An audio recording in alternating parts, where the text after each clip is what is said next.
Hola, buenas tardes a todos. Gracias por estar aquí el día de hoy. Les doy la bienvenida a esta pequeña sesión que vamos a tener correspondiente al mes de marzo para la Asociación de Alumnos, Exalumnos y Egresados del Doctorado en Genética Humana. El día de hoy vamos a tener una dinámica un poco diferente. El tema de hoy es en un formato de mesa redonda titulada Retos y Perspectivas de la Investigación en Genética en México. A esta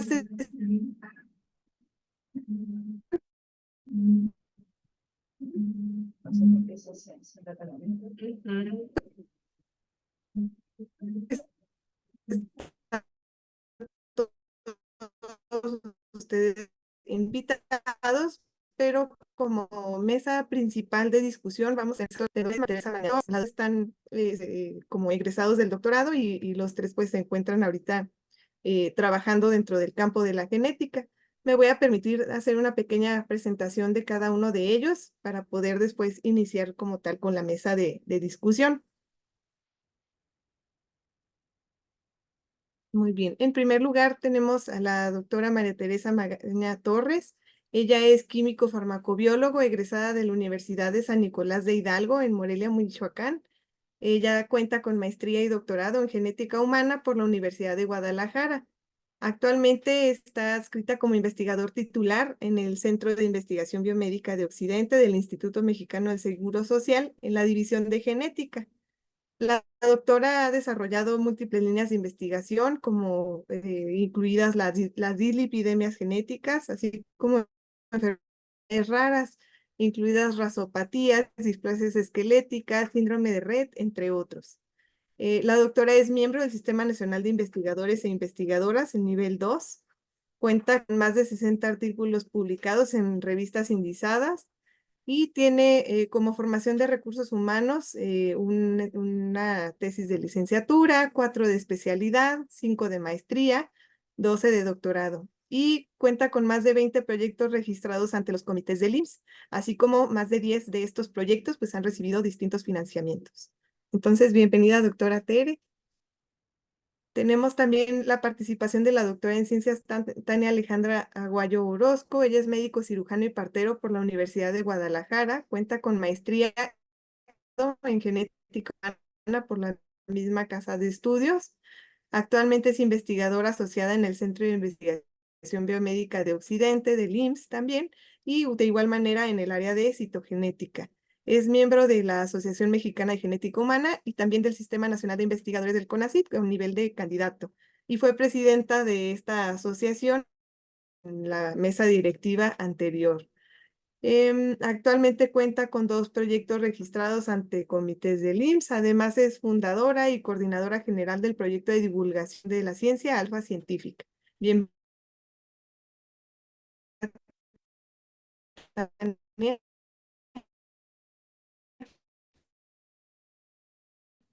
también gracias por estar en genética humana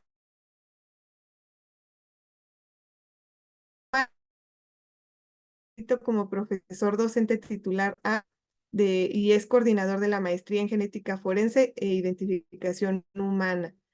Está adscrito al Instituto de Genética Humana, el doctor Enrique Corona Rivera, en el Departamento de Biología Molecular y Genómica del Centro Universitario de Ciencias de la Salud en la Universidad de Guadalajara.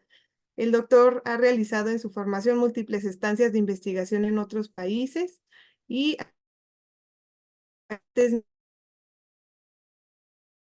miembro del Sistema Nacional de Investigación investigador todos los demás que se integran a esta mesa redonda. Bueno, pues ahora sí vamos a empezar con la discusión que, como les contábamos en la invitación, pues incluye temas justamente relacionados al desarrollo de investigación en México, sobre todo en el campo de la genética. Em, bueno, les voy a pedir a nuestros ponentes si gustan hacer alguna aportación, lo hagan, ya sea por turnos o si quieren que yo les vaya dando la palabra, también se puede hacer así. El primer tema que me gustaría que desarrolláramos es aquel relacionado con la motivación que hay detrás del desarrollo de las distintas líneas de investigación que ustedes trabajan. ¿Cómo es que se generan estas líneas de investigación y qué es lo que hay atrás del desarrollo de las mismas? ¿Quieres que empiece yo, Rosy? No sé si alguno. Si Sí, quieres, doctora. comienzo yo. Ajá.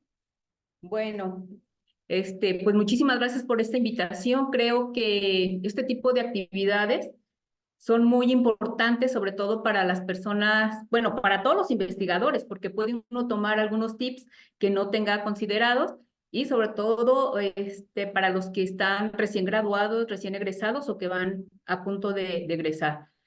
Bueno, yo considero que algunas de las cosas que debemos tomar en cuenta para poder iniciar con una línea de investigación es, en primer lugar, si queremos trabajar con pacientes o si queremos trabajar con líneas celulares, si queremos trabajar de forma de bioinformática, eso es importante que nosotros lo definamos.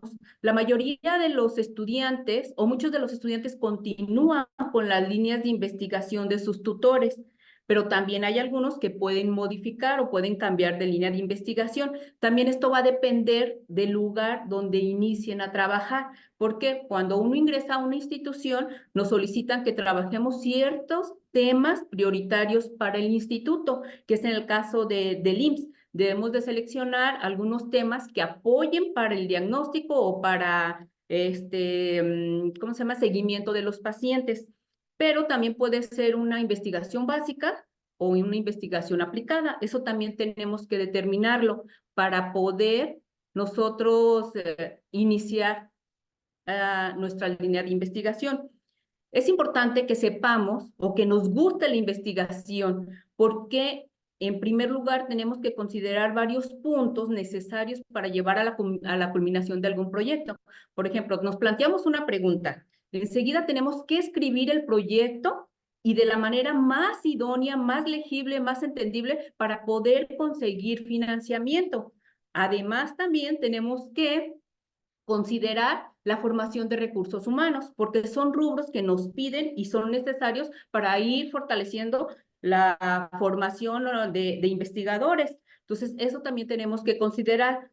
Y finalmente, la tesis del estudiante y la publicación. Muchas de las veces los proyectos quedan truncados por muchísimas razones. Entonces, es necesario que nosotros consideremos que si nos gusta la investigación, tenemos que desarrollar un proyecto con todos estos puntos. De manera muy personal, a mí lo que me motivó o que me motiva a realizar diferentes proyectos son los pacientes. Desde que yo inicié como investigador, mi idea era dar un resultado a los pacientes, buscar cuál era la causa de algunas de las enfermedades. Y cuando yo entré, pues una de las cosas que no se estaba estudiando aquí en el CIBO y de manera muy general en el IMSS eran las dislipidemias genéticas. Entonces comenzamos con el doctor Gerardo Vaca, algunos de ustedes lo conocieron, y a trabajar con hipercolesterolemia familiar y otras dislipidemias genéticas. Entonces, pues inicié con ellos y mi idea, como les digo, era darle un diagnóstico al paciente, un diagnóstico molecular. Y comencé esta línea de investigación. Posteriormente, debido a las necesidades del instituto, incluimos otros diagnósticos moleculares, como en algunas enfermedades raras, como ya mencionó la doctora Rosy, rasopatías, displasias esqueléticas y otras enfermedades que se han incorporado en nuestros diagnósticos debido a la formación de especialistas en genética humana. Entonces, de manera general, esa fue o es la motivación que yo he tenido y que creo que debemos de considerar para iniciar una nueva línea de investigación en el instituto donde estemos o continuar con la línea de investigación que hemos llevado durante el... Por mi parte es toda la intervención. No sé si el doctor José Miguel o la doctora Tania quiera comentar algo. Sí, queda abierto el micrófono. Doctor José Miguel, por favor. Sí, muchas gracias. Y sí, comparto la idea que comenta la doctora Tere respecto a, creo que el impacto que a veces la investigación puede tener en los pacientes es muy grande, pero a veces no la podemos ver, ¿no? A veces es difícil como estudiante distinguir bien y decir, ah, bueno, sí, mi investigación puede llegar a tener un impacto en el paciente, a lo mejor no en ese momento, pero que lo puede llegar lo puede llegar a tener. Y entonces, igual, en la parte que yo he estado manejando, me he inclinado un poco más a los cánceres hereditarios, por la misma razón, ¿no? Por ese impacto a lo mejor que puede tener, esa aplicación que puede tener en los pacientes. Sin embargo, algo muy cierto que nuestra formación en nuestra tesis doctoral muchas veces define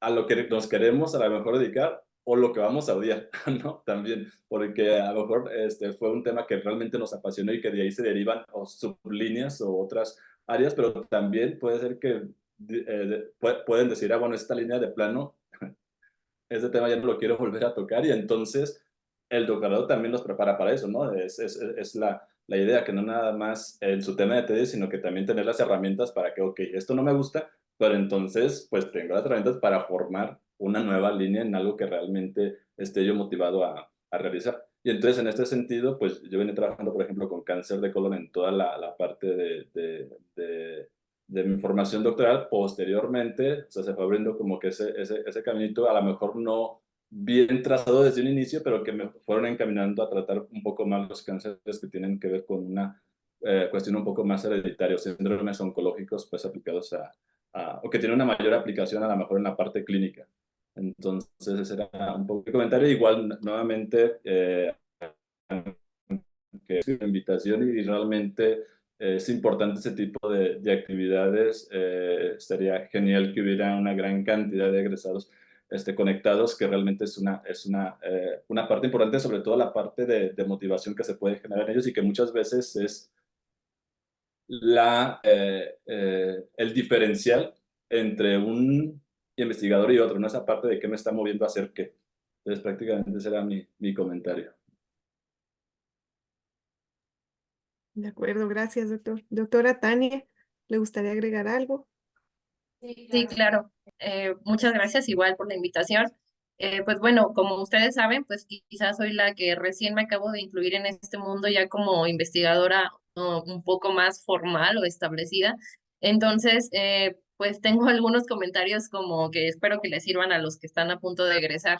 De entrada, motivación, que es la pregunta, pues yo soy médico de formación, entonces para mí es muy difícil como desprenderme de la clínica, más bien trato como de que siempre hallarle ese lado de la clínica, ese lado de la atención al paciente, que pues los proyectos actualmente los dos que tengo registrados y en los que me involucro como colaboradora, también trato siempre como darle ese enfoque o poner mi granito de arena en el sentido de que el paciente se lleve algo a casa, ¿no? El diagnóstico, como comentó la doctora Tere, incluso el asesoramiento genético que podemos llegar a dar los médicos o el asesoramiento que le dan los médicos clínicos allá en el hospital que se desprende de lo que hacemos nosotros. Entonces, para mí esa es la principal motivación. Otra motivación importante y que está como ahorita muy en boga es la cuestión de la divulgación de la ciencia. A mí desde que el CONACYT lo puso como un requisito, con esta palabra, con esta frase de acceso universal al conocimiento, me llamó muchísimo la atención y me he estado como que metiendo más a fondo en investigar las cuestiones de divulgación de la ciencia para que haya un impacto a población general, no nada más a nuestros pacientes, ¿no? Entonces a mí me motiva mucho como que tratar de hacer o proyectar mis ideas de investigación hacia algo que en algún momento yo pueda comunicarlo a la población general. Incluso hace poco me encontré una frase de Leonardo da Vinci, o sea, desde 1400 y tantos, que dice que el mejor fruto de la ciencia es aquel que sea más comunicable, ¿no? Entonces, lo que sí podamos llegar a impactar a población general, quizá es como que lo que tenga un poco más de relevancia. Entonces, en cuanto a la pregunta de la motivación, pues esa sería como mi respuesta. Y me gustaría agregar que, abonar un poco a lo que comentaba la doctora Tere y el doctor José Miguel. Cuando eres estudiante, no visualizas el impacto, por ejemplo, de un proyecto de investigación, porque estás como muy centrado en tu tesis y en alcanzar ciertos objetivos. Y cuando me integré como investigadora, a pesar de que lo hice en el mismo campo en donde yo me desarrollé como estudiante, pues te das cuenta que es todo un mundo de cosas adicionales, que ni por aquí le pasaban a uno como estudiante, ¿no? Sencillamente, cuando planteas y lo he aprendido, ahora sí que con pequeños golpecitos, no han sido tan duros, pero han sido algunos golpes, como por ejemplo que he solicitado financiamiento y no me lo han dado, o sea, ese tipo de cosas, pero justamente porque el proyecto pues mantenía algunas deficiencias que no te das cuenta hasta que estás en el ámbito, ¿no? O que si a lo mejor tus tutores en algún momento por algún detallito no hicieron mucho hincapié en eso, pues a uno se le pasa. ¿Y qué es esto? Lo que comentó la doctora Tere, ¿no? Considerar desde el mero inicio, desde el mero planteamiento de la idea, si tu proyecto es publicable o no, si va a requerir financiamiento o no, si va a poder competir en determinados temas prioritarios o no, si es ciencia básica, si es aplicada, o sea, todo eso pero tienes que pensarlo desde un inicio posible o priorizar, ¿no? Entonces, pues esa es una experiencia personal que me ha ido costando y que cada vez me motiva a hacer los proyectos mucho más completos, y mucho más, sí, globales, tratando de cubrir todos esos aspectos a futuro. Sería mi participación. Muchísimas gracias a los tres por su opinión.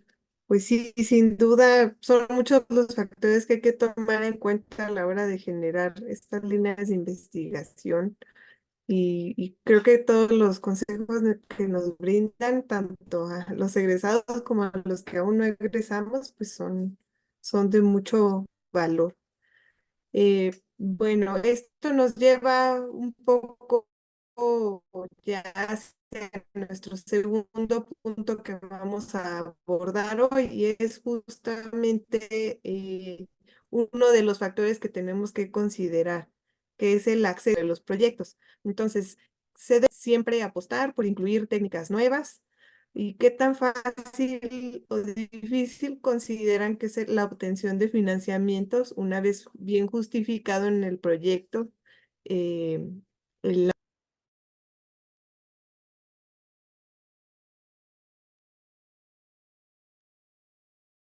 Rosy, se perdió un poco la señal. Sí, sí, pensé que era mi internet. Gracias, doctora. Voy a Ah, quitar mi cámara a ver si mejora. Ok, ¿se escucha mejor? sí. Sí, sí, parece que sí. Sí, bueno, un poco. Muy bien. El segundo punto que queríamos abordar es la cuestión del acceso a las tecnologías o a las técnicas. ¿Qué tan válido es trabajar con lo que se tiene o abogar por la obtención de nuevas técnicas e implementarlas en los proyectos que queremos generar?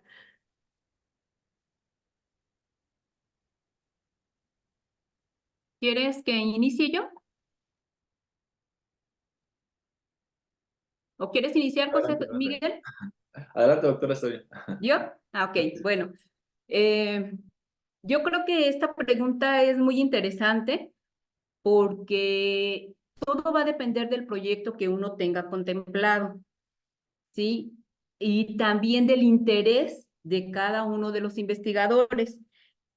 Yo, dentro de mi experiencia o dentro del tiempo que he estado aquí como investigadora, he como que agrupado dos tipos de investigadores. A la gente que le gusta, que es tecnólogo y que le gusta aplicar muchas técnicas, las que van saliendo nuevas las aplica y desarrolla su proyecto y eso. Y hay gente que no somos tan tecnólogos o que preferimos seguir enfocándonos, en mi caso, a dar un diagnóstico a los pacientes.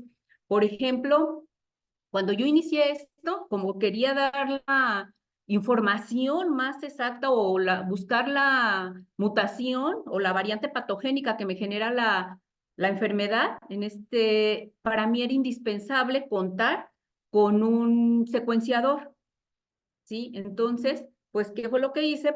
Traté de echar a andar un secuenciador que estaba aquí en el 2005 y pues empecé a trabajar y eso. Posteriormente, como vi que ese era una herramienta muy útil para mí, pues conseguí un secuenciador y traté de tener los insumos necesarios para siempre estar trabajando, para no trabajarlo en un proyecto y dejarlo ahí y que ya no continuáramos manejando ese equipo, ¿no? Entonces, para mí no es tan indispensable tener unas nuevas tecnologías, ¿sí? Solamente, o no tener unos equipos muy sofisticados, ¿no? Por ejemplo, después de la secuenciación, algunos de mis pacientes requirieron MLPA. Entonces, MLPA, pues no tiene gran ciencia y solamente se compra un kit y se puede utilizar el mismo equipo que yo tenía para secuenciación. Entonces, ahorita con las nuevas tecnologías, sí, hay pacientes que requieren secuenciación de nueva generación y pues ustedes ya saben, son equipos demasiado caros y aparte se requiere un equipo muy bien integrado para poderlo manejar y para que te den la información adecuada. Entonces, yo creo que todo va a depender de la cantidad de proyectos que tengamos, de la calidad de proyectos que queramos obtener y de la información que queramos otorgar a nuestros pacientes. Habrá en ocasiones que solamente tengo muy poquitos pacientes a los cuales les necesito hacer NGS, ¿no? Entonces, pues, ¿qué es lo que yo haría? Buscar en dónde se realiza esta técnica de rutina, o sea, de manera rutinaria para que me puedan dar unos resultados lo más confiables posibles, por ejemplo, ¿no? Entonces, no siempre es necesario buscar unas nuevas técnicas, sino que más bien lo que nos vayan pidiendo cada uno de nuestros proyectos. Y algo que sí quiero como volver a enfatizar es que es necesario que los proyectos, no, que las técnicas que queramos implementar en nuestro laboratorio y los equipos que queramos nosotros adquirir, siempre tengamos el dinero suficiente para estarlos utilizando. Yo adquiriría un equipo que me va a servir para muchísimos proyectos y quizás buscaría colaboración para simplemente una pregunta que tengo con determinada técnica. Entonces, eso es lo que a mí me ha funcionado y creo que siempre he tenido marchando bien el equipo de secuenciación que lo utilizamos para todos mis proyectos. Entonces, considero, ese es mi punto con respecto a integrar nuevas tecnologías o no en los proyectos de investigación. Esto va a depender del proyecto que uno esté proponiendo. Esta es mi intervención. Doctor Sí. José Miguel. Sí, totalmente de acuerdo. Y es curioso porque luego a veces, yo pienso que la mayoría de las convocatorias, pues no son cantidades exorbitantes de dinero, ¿no? O sea, no son cantidades que te va a ajustar para casi montar todo un laboratorio. O sea, generalmente quizás se tendría que ver qué tengo, con qué cuento. Si no tengo nada, a lo mejor no me conviene, pues, meter un proyecto con un equipo súper especializado que no voy a tener los reactivos para solventar lo demás, ni siquiera para hacer una extracción de DNA, porque todo se me fue en el equipo. Entonces, sí se tiene que ver con qué cuento, qué tengo ya, y con base en eso a lo mejor pues ir tomando decisiones. La línea a lo mejor en la que estoy trabajando y qué técnicas pues están utilizando. Estoy totalmente de acuerdo que el hecho de que propongan o proponer una técnica novedosa o un equipo muy novedoso no necesariamente significa que va a ser algo que impacte directamente en la aprobación de un proyecto. O sea, yo me inclinaría más a la idea que se está proponiendo y cómo esta se está formulando. Puede ser a lo mejor una idea, a lo mejor que no utilice ningún equipo, no sé, un secuenciador de nueva generación, o sea, puede ser una idea a lo mejor un poco más aterrizada, a lo mejor a la realidad de los pacientes o de una problemática de salud específica. Bueno, eso en cuanto a las técnicas. Quizá también a veces se tendrá que ver la convocatoria, porque a lo mejor puede haber alguna convocatoria que digan, bueno, es que esta convocatoria apoya aquellas ideas que propongan que se utilicen equipos o nuevas tecnologías, porque luego salen las convocatorias también muy específicas para algo muy específico, y entonces ahí entonces a lo mejor tendría que checar esa parte.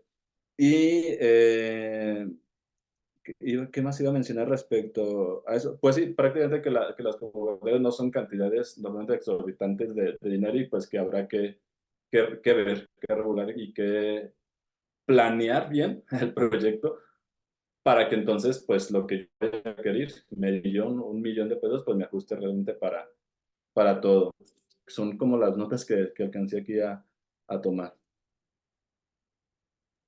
De acuerdo. Doctora Tania, ¿le gustaría hacer algún comentario? Sí, pues nada más abonar lo que comentó el doctor José Miguel sobre el tipo de convocatoria, ¿no? Últimamente, en lo que yo he estado aquí estos 2 años, hay una tendencia como que las convocatorias tengan que ver con innovación, medicina translacional, por lo menos en el IMSS, pero sobre todo esta cuestión de la innovación que también pues permea en algunas convocatorias de gobierno del estado y me imagino que en Universidad de Guadalajara también. Entonces, es también como que ir pensando en proyectos de investigación que si bien a lo mejor no vas a proponer algo innovador en cuanto a técnicas y equipo, porque no te dan lo suficiente estas convocatorias económicamente, pues sí ir proyectando los proyectos con estas nuevas tendencias de innovación, de tecnologías, de patentes, que son bien difíciles de obtener y de lograr, ¿no? Por ejemplo, las patentes que luego ya se meten con cuestiones jurídicas, con marcos legales que difícilmente comprendemos nosotros como investigadores y que ya cuando escala la situación un poquito más a las autoridades, pues también no está como muy clara cómo hacerlo, ¿no? Este tipo de cosas. Entonces, sí, o sea, sería como concluir la idea con la cuestión de que va a ser quizá de las convocatorias disponibles y de tus proyectos, como comentó la doctora Magaña. Sí, perdón, ahorita que levanté Doctor, la mano, un poquito en relación a los comentarios y a comentar como una anécdota. Generalmente, cuando yo salí del doctorado estaba acostumbrado como a escribir los proyectos para convocatorias un poco a como normalmente escribiría quizá una tesis, ¿no? Y a veces, y creo que algo que me ha funcionado a mí es salir un poco de lo tradicional y empezar a utilizar términos para vender una idea como si fuera un producto, como si fuera... Entonces, no sé, de pronto, o sea, se me ocurre de que, bueno, en lugar de colocar análisis de un biomarcador, a lo mejor es el establecimiento de una herramienta diagnóstica, o sea, tratar como de cambiar esa terminología que a lo mejor cuando nos vamos formando, tenemos como muy en nuestra mente muy arraigados ciertos términos como de ciencia básica, o no sé cómo mencionarlo, pero que falta como complementar esa parte de cómo nosotros podemos vender el proyecto como si fuera pues realmente un producto, ¿no? O sea, qué términos vamos a utilizar y qué palabras, porque finalmente a lo mejor quien lo evalúa va a ser el punto de partida, ¿no? El título. A ver, ¿qué me está ofreciendo? Y a lo mejor a partir de ahí se deriva eso. Entonces, salir un poco a veces de lo a lo mejor tradicional en cuanto a cómo nosotros estamos visualizando proponer una nueva idea a través de un proyecto que vamos a someter a una convocatoria. de acuerdo, gracias. Muy bien. Y bueno, Tania, ¿tienes otro continuando con... comentario? No, listo. Adelante, doctora Tania. Sí, el doctor José Miguel me hizo recordar que también algo que a mí me ha como abierto un poquito el panorama ha sido como ver proyectos de investigación de otras áreas del conocimiento, porque también el hecho, como dice él, ¿no? Así como algunos términos como que incluso podían sonar a marketing o algo que podemos aplicar. A mí me sorprendió mucho cuando estuve viendo unos proyectos de investigación de la maestría en innovación que no tienen nada que ver, bueno, hay unas partes que sí van con la salud, pero hay otros que hacen, no sé, por ejemplo, innovación en turismo. Entonces tú ves ese proyecto, cómo está planteado, que contiene obviamente el mismo esqueleto, las mismas partes que sabemos de planteamiento, objetivos, pero presentado de una manera que tú dices, ah, caray, o sea, esto nada que ver con el concepto que yo tengo de un proyecto de investigación. Entonces, ese tipo de cosas me han hecho como que también pensar en plantear las cosas de manera distinta. Y la otra son los proyectos de ciencias sociales, ¿no? Por ejemplo, que revises un proyecto de investigación en cultura. Dices, ay, o sea, como algo tan subjetivo, ¿cómo lo puedo llegar a aterrizar en una propuesta seria de investigación? Pues a lo mejor no lo vamos a aplicar tal cual para nosotros, pero el que tú leas ese tipo de documentos también en algún ratito libre, te abre el panorama de cómo puedes plantear tus propios proyectos, porque al final, pues no, si no los van a revisar, por lo menos aquí en el IMSS, pues se van a veces a la nacional, ¿no? Y lo revisa gente que tiene otra concepción completamente distinta. O si concursas en algo de CONACYT, pues también se va a términos nacionales sí, se separan un poquito más de la concepción que tenemos en la UDG de cómo se hacen las cosas, un poco más cuadradas, muy buenas, a mí me parece una estructura muy padre la que utiliza la UDG en sus formatos de tesis y trato como de seguir esa línea, pero sí, no casarnos con ella y como consejo, pues que si tienen compañeros, amigos que tengan, hagan investigación en otras áreas del conocimiento, les pregunten cómo son sus proyectos y se aplican algunas ideas de esas otras ramas del conocimiento. De acuerdo, Rosy, doctora ¿puedo Tere, comentar algo doctor, más? sí, ¿me gustan comentar? Claro. Ahorita que comentó la doctora Tania sobre la innovación que ahorita nos están exigiendo mucho en el IMSS, también hay que tener en cuenta que si bien las autoridades nos están pidiendo innovar, patentar y ese tipo de situaciones, no todos los proyectos nos llevan a eso. Entonces, es como tú como investigador debes de sopesar o de pesar qué es lo que más te interesa, que tener una patente o o darle el diagnóstico a tus pacientes, o darle un seguimiento a tus pacientes. Porque, por ejemplo, en el caso de los clínicos, de la doctora Tania, que para ella y para mí es muy importante ver a los pacientes, darle su diagnóstico, darle su asesoramiento. O sea, eso es muy, muy importante y necesario en nuestra población.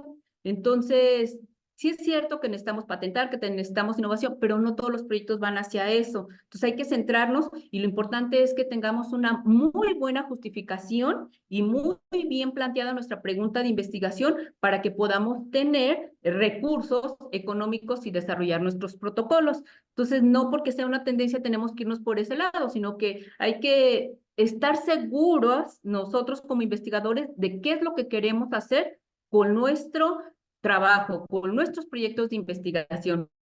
Esa es mi intervención, Rosy.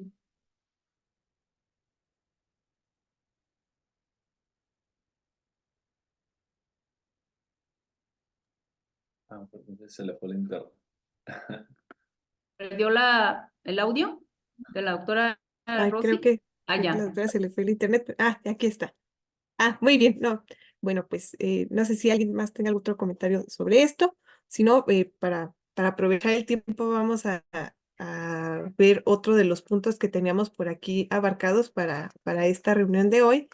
Y es justamente referente a los recursos, a la obtención de recursos y de financiamientos. Si consideran que trabajar en una institución pública es más una ventaja o una limitación, esto en comparación con instituciones de iniciativa privada, por ejemplo.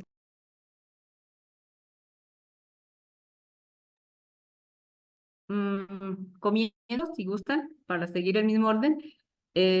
Bueno, he trabajado en una institución pública, perdón, privada. Siempre he estado aquí en el IMSS. Sin embargo, así por fuera, puedo decir que nosotros como una institución pública tenemos acceso a diferentes financiamientos, ¿no? Entonces, en el caso del IMSS, nosotros podemos optar por financiamientos que nos ofrece el IMSS o por financiamiento, que es la Comisión de Investigación en Salud, o por financiamientos de CONACYT. Entonces, en nuestro caso, yo lo que he hecho para poder conseguir financiamientos y desarrollar los protocolos que he propuesto, en primer lugar es, cuando sale una convocatoria, bueno, en primer lugar es que siempre tenemos que contar con proyectos registrados, y ya sea en el caso del IMSS, en el CIBO o a nivel en la Comisión Nacional de aquí del Seguro Social también, ¿no? Entonces, es importante que siempre tengamos proyectos registrados para en el momento en que llegue la convocatoria, nosotros podamos optar y participar en ella. Entonces, aquí, algo que en alguna ocasión me di cuenta que algunas personas o investigadores no conocían, es que nosotros como trabajadores del IMSS, el mismo proyecto lo podemos someter a CONACYT y al IMSS. Entonces tienes opción de que a lo mejor tengas dos financiamientos o al menos uno de ellos. Entonces es importante siempre estar participando en las convocatorias que haya para poder tener pues el dinero suficiente para estar trabajando. Entonces, cuando sale una convocatoria, es necesario revisar todos los requisitos que nos están pidiendo y tratar de cumplir, porque en ocasiones, por ejemplo, dice, si tiene alumno, será considerado para apoyo o tendrá unos puntos más. Entonces, si tiene esto, así, entonces nos van dando cierto puntaje. Y las personas que revisan nuestros protocolos. Y al final, los que sacaron mayor porcentaje son los que son apoyados. Entonces, si nosotros revisamos bien las convocatorias y tratamos de cumplir con los criterios que ellos nos están solicitando, hay muchas posibilidades de que tengamos éxito en el financiamiento. Entonces, otra de las cosas que me ha funcionado a mí para poder obtener este tipo de financiamientos es que si metí un proyecto y no fue aprobado, es necesario revisar con muchísima crítica académica todos los comentarios que los revisores nos hicieron y tratar de mejorar esos puntos en los proyectos. Y en la siguiente convocatoria puede tener mayor éxito nuestro protocolo. Sin embargo, otra cosa que yo he hecho, por ejemplo, al principio, hace ya casi cuando inicié como investigadora, yo planteé un proyecto en el cual tenía varios genes que analizar y solicitaba una cantidad considerable de dinero. Sin embargo, nunca bueno, en 2 convocatorias no me lo hicieron. Entonces, no me dieron dinero, y lo que yo hice fue fraccionar ese protocolo. En lugar de analizar los 5 o 10 genes que tenía propuestos, fui haciendo protocolos pequeños de un solo gen, y así ya solicitaba menos dinero, y fue la forma en que me empezaron a dar financiamiento para el desarrollo de esa línea de investigación, que era hipertrigliceridemia familiar. Entonces, son diferentes puntos que uno debe de considerar o que pueden ser útiles para poder conseguir financiamiento, porque definitivamente nosotros no podemos trabajar sin financiamiento, y el IMSS, en nuestro caso, solamente nos da unos 50 o 60 mil pesos al año. Entonces, con eso, pues realmente es difícil que uno desarrolle un protocolo. También cuando uno quiere ingresar nuevas tecnologías al instituto, hay diferentes convocatorias, unas que son dedicadas directamente a adquirir nuevos equipos, o la otra es que si es un equipo que uno puede comprar como en partes, también puedes optar por utilizar dos convocatorias para poder adquirir ese equipo que tú consideras que es indispensable para el desarrollo de uno o de varios proyectos, o incluso del mismo centro, ¿no? Entonces, son situaciones que debemos de considerar o que a mí me han funcionado para poder tener, afortunadamente, todo el tiempo dinero para poder estar trabajando, y asimismo, pues apoyar a los estudiantes y que no se queden sin continuar con el desarrollo de su tesis. Esta es mi intervención, doctora. De Sí, acuerdo, gracias, doctora. Ah, y bueno, igual continuando con el adelante. sí, o sea, sí, como cuando estamos en formación y posteriormente cuando salimos, por ejemplo, del posgrado, creo que por tradición, o sea, siempre CONACYT creo que es como que el de cajón, ¿no? Como la institución o el organismo que nos permite tener diversos convocatorias para aplicar a diversos proyectos. Creo que es como que como la de cajón, ¿no? Pero sí existen también algunas otras, a lo mejor instituciones, ligadas quizá o no, directamente o no, a CONACYT. Específicamente, por ejemplo, en el caso que estoy en la Universidad de Guadalajara, en los últimos años ha habido algunas convocatorias por parte de Rectoría, en el que se apoya aproximadamente con 200,000 pesos. Obviamente es una convocatoria interna en la que aplican diversos investigadores y salen seleccionados proyectos por un financiamiento interno que creo permiten dar continuidad a muchos de los proyectos que ya se tienen previamente, y que incluyen, pues, obviamente los trabajos o los proyectos de tesis de los estudiantes. Adicionalmente, por ejemplo, están las convocatorias de FODESIJAL, que en los últimos años han estado saliendo, pues, de manera como constante, y que se han restringido en los últimos años también a proyectos que tengan un impacto en población jalisciense, que también es algo importante. Pero bueno, algo que también a mí me ha gustado mucho es saber también un poco de las convocatorias que tradicionalmente nosotros ubicamos en el país. Y, por ejemplo, en instituciones o en países europeos hay ciertas convocatorias, por ejemplo, una de ellas es la de las que manejan Horizontes, pero en donde se apoyan instituciones europeas que tengan colaboraciones con instituciones de Latinoamérica. Y entonces a veces, y eso va un poco también la cuestión de qué tanto nosotros nos arriesgamos o queremos como meternos a esa otra parte de poder escalonar, ¿no? A veces decimos, bueno, pues con lo que tengo aquí, que me dan esas convocatorias está bien, pero existen, la verdad, una cantidad muy grande de convocatorias, nada más en Europa, sino también en Latinoamérica, en la que existe la posibilidad a través de ciertas colaboraciones de poder tener recursos que no necesariamente son a nivel nacional. Y eso abre la puerta también a generar colaboraciones con otras instituciones y con otros organismos internacionales que tienen herramientas a lo mejor más, o a nivel de tecnología, más dineros y más otras cuestiones que nos permiten ir a aprender técnicas y otras cuestiones que también son importantes en la investigación.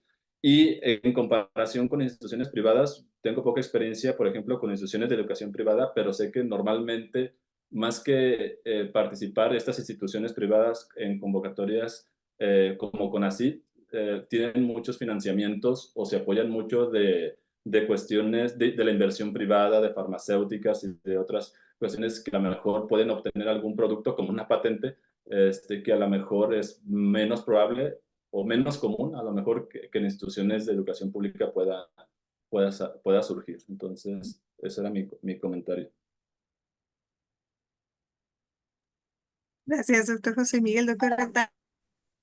Sí, yo nada más algo muy breve, también pues tratar de aprovechar estas nuevas como, no sé, propuestas que se están generando. Voy a poner el ejemplo específico del IMSS, que aparece este organismo llamado Fundación IMSS, que tiene cierta capacidad de ser un puente entre como tal el instituto, que es muy hermético en sus cuestiones, pues por obvias razones, pues por ser un organismo público y federal, pero que este puente lo logra. Yo he explorado mucho en la página esta de Fundación IMSS y tienen este potencial como de vincularse con la iniciativa privada, más allá de escuelas privadas, me refiero a lo que propiamente comentó la doctora Rosita, de empresas como tal, empresas que están interesadas de alguna manera con contribuir con el instituto o con la sociedad, y que bueno, todavía la normativa ahí se está como que tratando de pulir para que sea todo de manera transparente, todo de manera bien organizada. Entonces como que pues nosotros que estamos acá de este lado, pues estar como que bien al pendiente y animarnos en su momento a tratar de hacer esas vinculaciones, porque finalmente pues la iniciativa privada es donde se manejan también unas muy grandes sumas de dinero que pudieran caer en beneficio de la población, ¿no? Pero pues apenas sería cuestión de esperar a ver cómo va avanzando este tipo de puentes y de proyectos a futuro. De acuerdo, muchas gracias. ¿A alguno de nuestros miembros de la mesa principal les gustaría agregar algo más en este punto? Rosy, pues no sé si este comentario vaya en Sí. este punto con referente a cuando uno ya obtuvo el financiamiento o cuando quieres obtener un financiamiento, algo que yo considero es que la metodología que yo voy a utilizar en el proyecto ya la tenga hasta cierto punto dominada, ¿sí? Que yo sepa que los pacientes que voy a trabajar o los que voy a incluir, que voy a estudiar, que ya los tenga prácticamente captados o que ya sepa de dónde los voy a obtener, así como también ya tener el apoyo de los estudiantes que van a desarrollar el proyecto, o si no, incluso pagar algunos químicos técnicos que nos apoyen para el desarrollo del proyecto.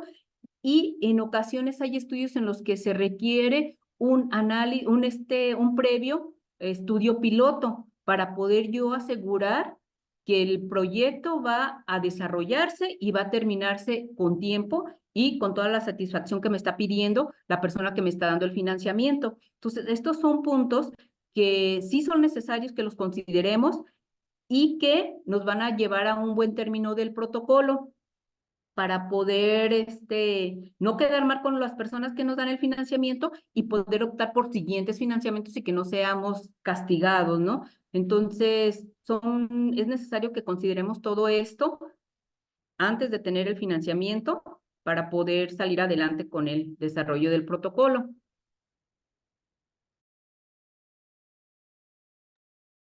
De acuerdo, sí, es un punto muy importante a tener en cuenta, doctora. Muchas gracias. Bueno, por cuestiones de tiempo, quedaron algunos puntos pendientes de revisar. Algo, pues sin duda es un formato de sesión que queremos repetir. Creo que tuvimos muy buenos comentarios y fueron de mucho valor, todos desde la experiencia de ustedes tres. Y pues no me queda más que agradecerles por haber participado el día de hoy. Se abre en este momento el micrófono por si alguno de los asistentes le gustaría hacer algún comentario o si quisiera compartir alguna duda referente a los temas que se abordaron hoy sobre los retos que existen para la investigación.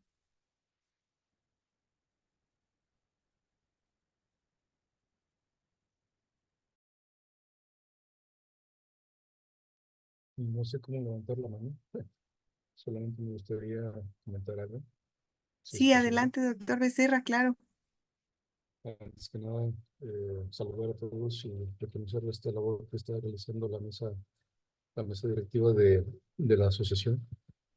Y bueno, hay algunos que sí conozco y otros que no conozco, pero aquí lo más importante, como diría el maestro Vaca, que ya lo mencionó la doctora Tere Magaña, es pregúntale al que sabe. Esa era una de las frases que repetía con mucha frecuencia el maestro Gerardo Vaca Pacheco. Cuando alguno de los alumnos se nos atoraba algo o teníamos alguna dificultad para desarrollar el protocolo. Y él pues, siempre decía esta pregunta, el que sabe.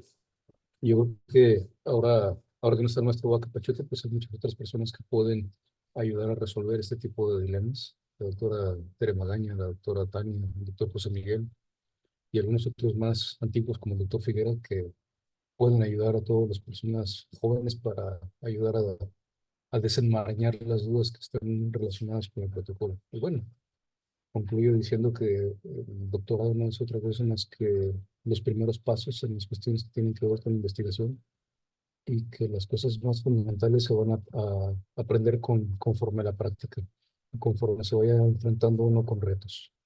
Muchas gracias, saludos y que estén muy bien. Gracias, doctor. ¿Alguno de nuestros ponentes le gustaría mencionar algo referente? La verdad, yo no escuché casi nada, doctora Rosy. No sé si, no supe exactamente a qué no escuché lo que comentó el Ah, doctor Luis Becerra. ok. No, pues era principalmente el comentario iba encaminado a que siempre nos podemos acercar con alguien de mayor experiencia.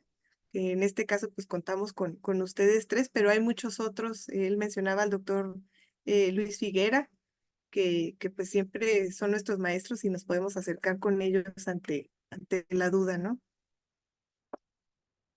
Sí, o sea, sí tiene mucha razón el doctor Luis Becerra. Yo creo que no podemos saberlo todo y eso es importante identificar a qué persona, qué investigador me puede apoyar en determinada situación, en determinado problema que yo tenga con el desarrollo de algún proyecto. Entonces, creo que sí es necesario que tengamos la visión o al menos el conocimiento de algunos de los investigadores que estamos en el medio, pues para pedir o solicitar ayuda en su momento. Entonces, creo que la mayoría de nosotros estaríamos dispuestos a apoyarnos. Claro, Sí, pues y sí, además doctor. existe un caminito trazado, ¿no? Y eso es que cada uno igual irá pues trazando, ¿no? Con su propia, ir formando su propia experiencia, ¿no? Y, o sea, nosotros a lo mejor comentamos algunas cuestiones, pero pues es como nos ha ido funcionando, ¿no? Y como a través de tropiezos y levantadas, pues uno ha ido ahí como que viendo por dónde.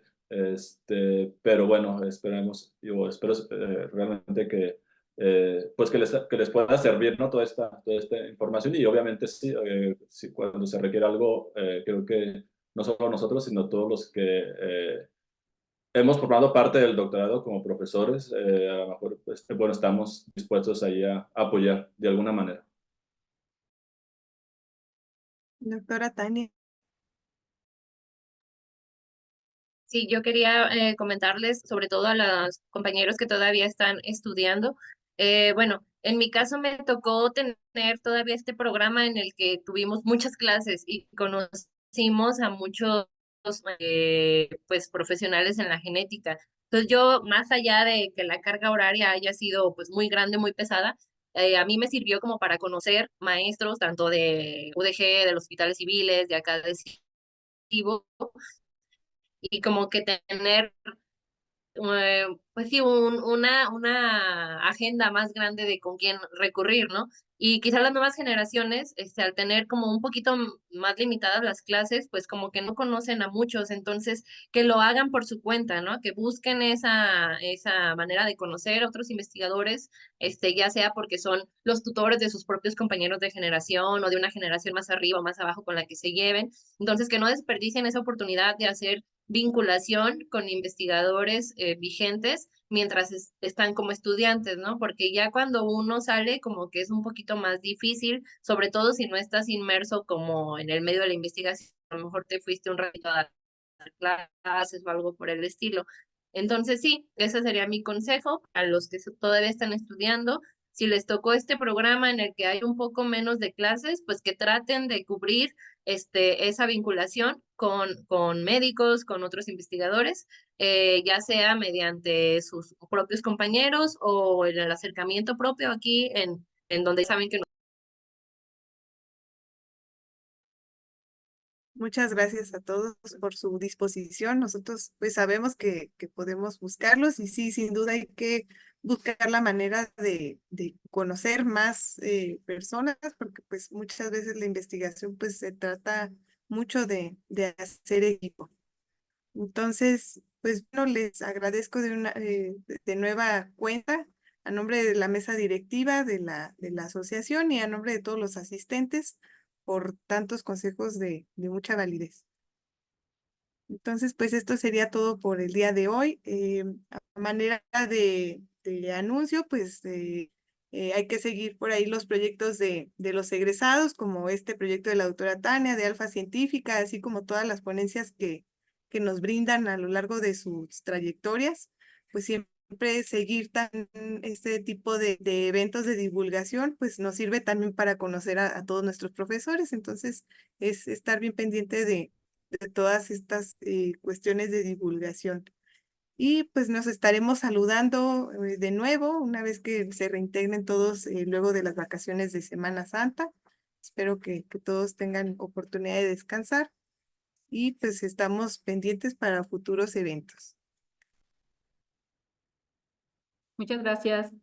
Que tengan buen Gracias. día. Gracias a ustedes. Gracias. Hasta luego. Bye. Buen día.